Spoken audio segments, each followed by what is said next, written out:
Thank you for staying with us. The Economic and Financial Crimes Commission, EFCC, has tackled the Zamfara State Governor, Bello Matawalle, for alleging that the chairman of the commission, Abdulrasheed Bawa, demanded a $2 million bribe from him. The governor, who is still under investigation over alleged corruption, made this allegation during an interview with BBC Hausa, saying he was being investigated because he refused to offer the EFCC chairperson the money he requested from him. However, the EFCC chair has challenged Governor Bello Matawalle to provide concrete evidence as proof of $2 million bribery allegation against him. Also, the EFCC chairman has responded that he had nothing to hide, while asking Matawalle to petition appropriate authorities if he had any evidence against him. We have joining us Public Affairs Analyst Bello in the studio with us. Good morning. Thank you for joining us on TVC Breakfast. Good morning. Good to see you. I wonder how you interpret what is going on between Governor Matawalle and the EFCC chair. There are those who have reacted by saying that some of these governors who are making this allegation against the EFCC chairman is because they have a case to answer and they just want to dent the image of Abdulrasheed Bawa, so to speak. But from your view, what do you see is playing out? Permit me the honor of quickly celebrating a luminous Lagos socialite who passed yesterday, Babajide Okuno, one of those who spent about almost 50 years, half a century, being visible as a very sociable character in the Lagos social ecosystem. May his soul rest in peace. May you rest in peace.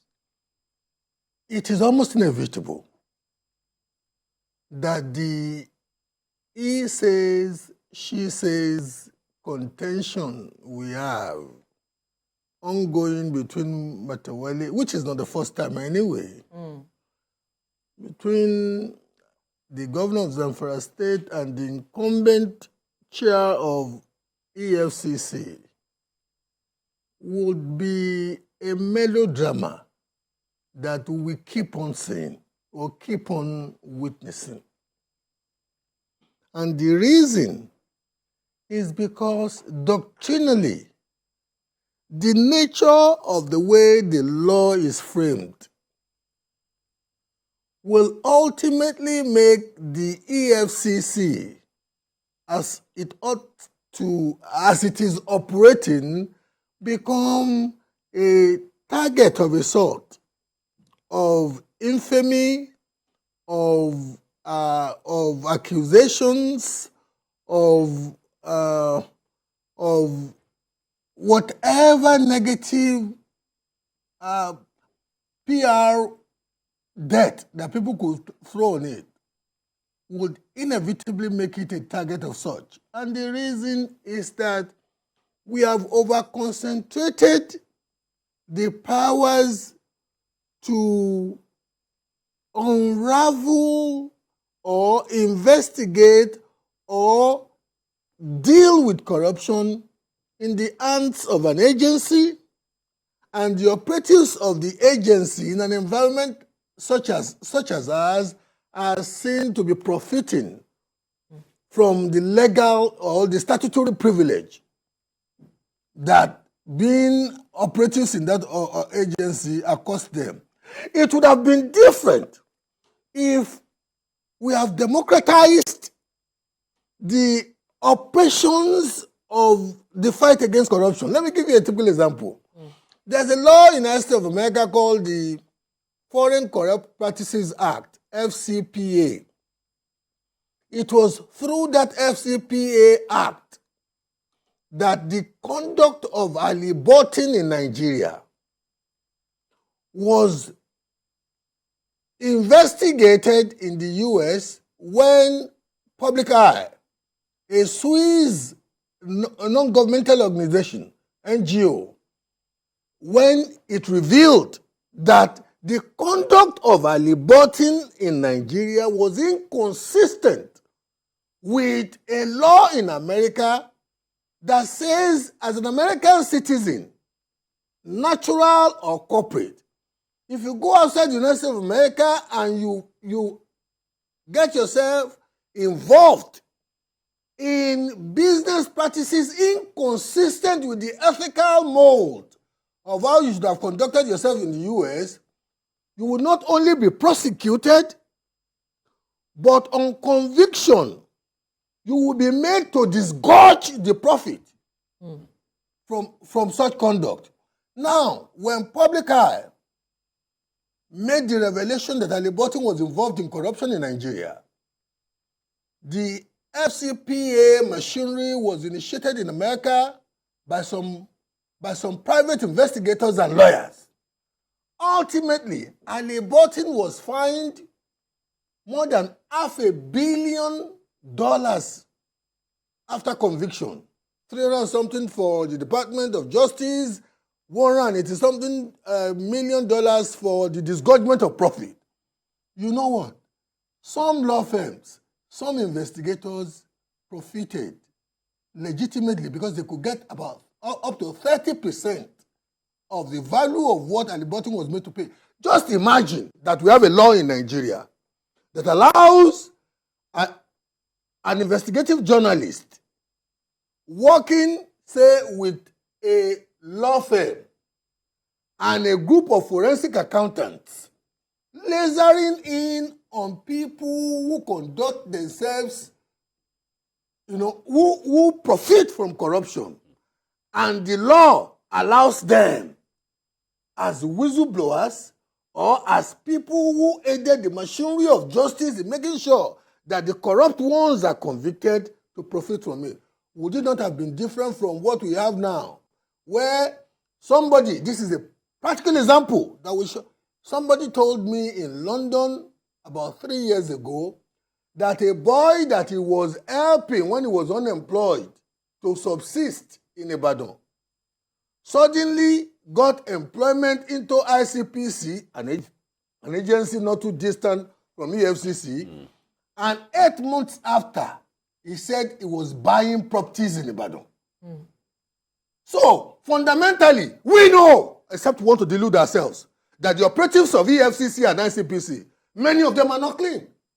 And they profit from the allegations thrown at people.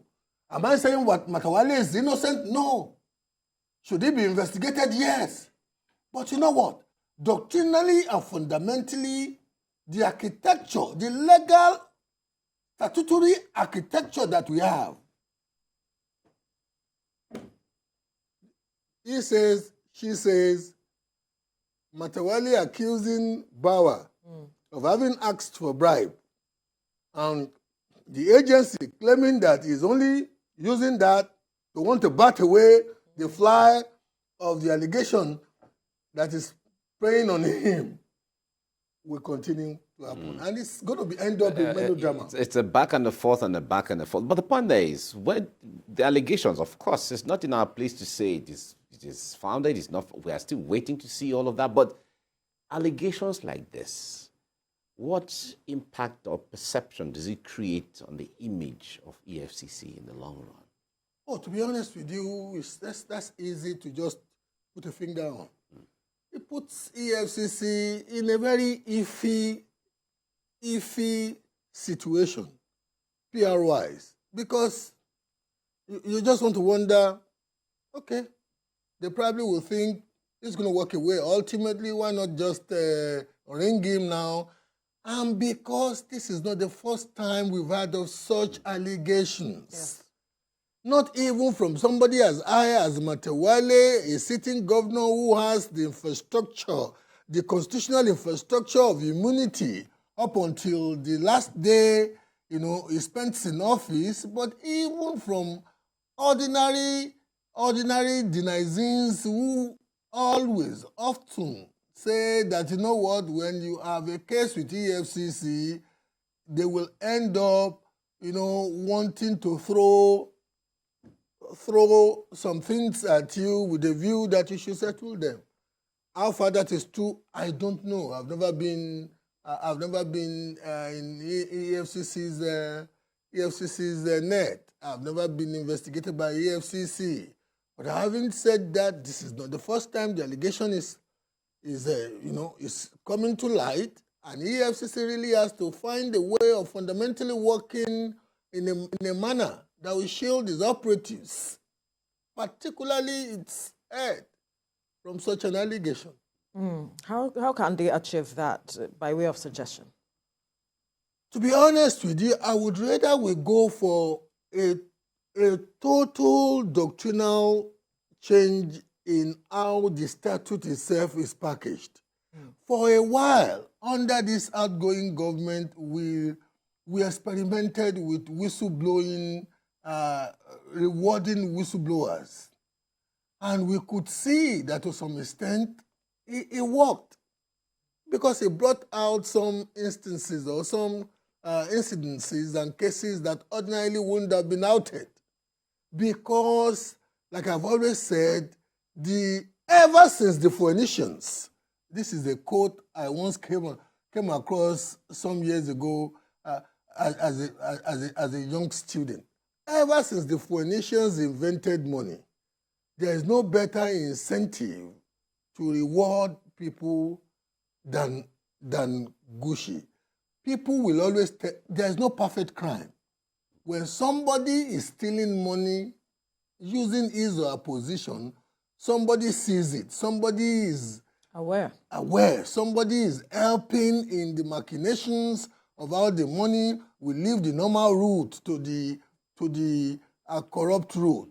So if people are aware that, you know what, when we come out to say Bola Oba, whilst functioning in his capacity as X, did not use all the money is meant for the position in the respect it ought to be used, but that is I found some aside, and they know that they will get something from that money. I guess I've said it before, even people's wives and partners will shop them.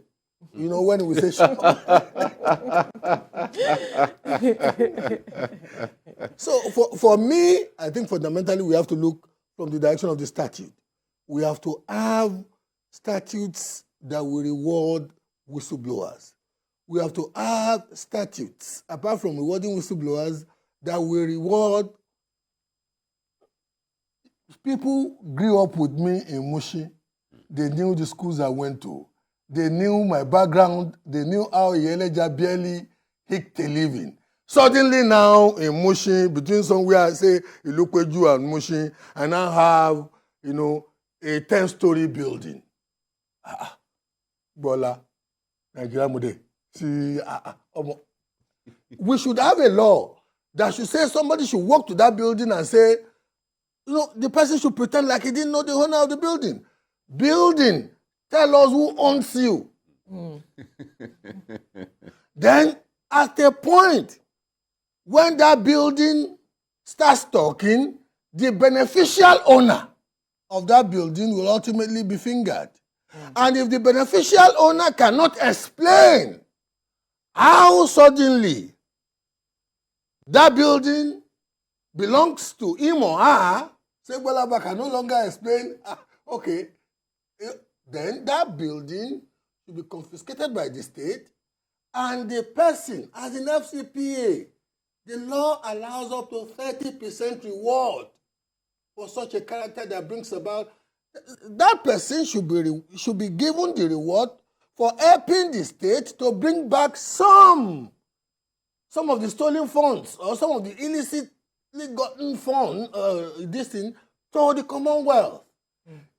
That will dramatically, for a person like me, one of the greatest disappointments with the Buhari administration has been the fact that years before Buhari came into power, believing that he was going to come determined to deracinate corruption using the instrumentality of the law and the democratization of the fight against corruption to let the reward system in fighting against corruption percolate the social strata of Nigeria. One of the greatest disappointments I have in this administration has been the fact that the administration had an attorney general that deliberately stood in the way of tweaking the law, the extant laws, to reflect what should encourage or incentivize people to systemically fight corruption, and also send executive bills to the National Assembly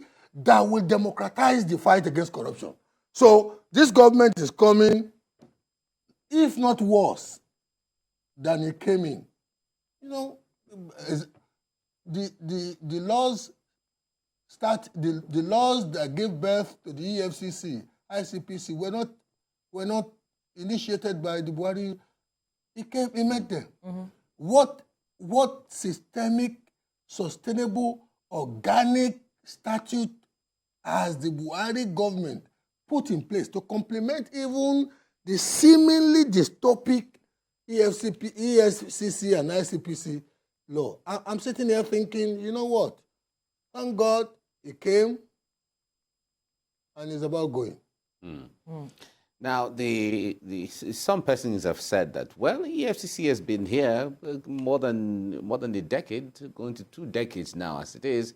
But if we have to, as much as a lot of prosecutions have been also carried out or conducted by courtesy of EFCC, we still see lots of monies, billions of sometimes, monies in foreign currency being missing within the system and all of that. Where we still have EFCC, where we still have ICPC, one would ask, are these agencies still relevant in the scheme of things with the amount of or quantum of money or volume of money that is still missing where they watch? EFCC has limited resources to work with. The personnel challenge. Even with the personnel, you have capacity challenge. There will be a difference when a seasoned auditor is chasing the tail of a forensic accountant is chasing the tail of the movement of money than when you just have somebody who, because he wears a title. So personnel, capacity, resources.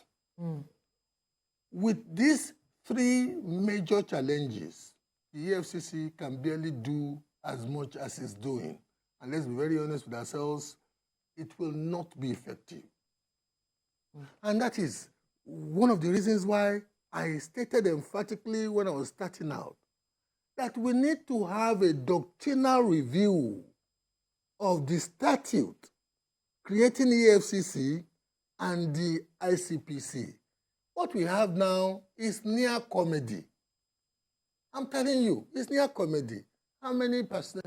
What's the total capacity of the EFCC? And you see, I'm sitting there thinking, in most respectable jurisdictions, these functions that we have given statutes to, these functions are primary functions of the police. So if you are taking it away from the police and because you want to accentuate the fight against corruption, make it such that you will democratize the powers that we use from the statute with a view to making Bola Oba know that, you know what? This man, the way they tie the tie for nobody only that in the shops of money. So that when the investigation machinery ultimately brings that person to judgment, I know I'm not doing it for altruism. When we start preaching at people to do good only for the sake of patriotism, it is delusional. It is delusional.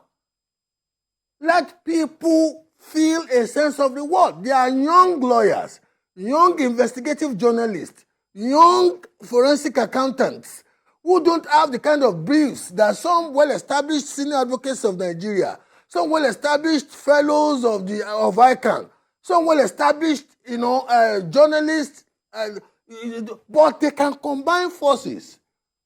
30% of the alleged 70 billion naira.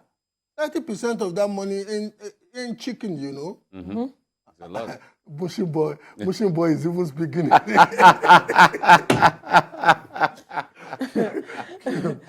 So I am sitting there thinking fundamentally, we have gotten it wrong. I hope and pray that the new administration, you see, one of the reasons why some of us feel that maybe there will be changes under the new administration is the creative methodology with which Bola Ahmed Tinubu as a person solves problem.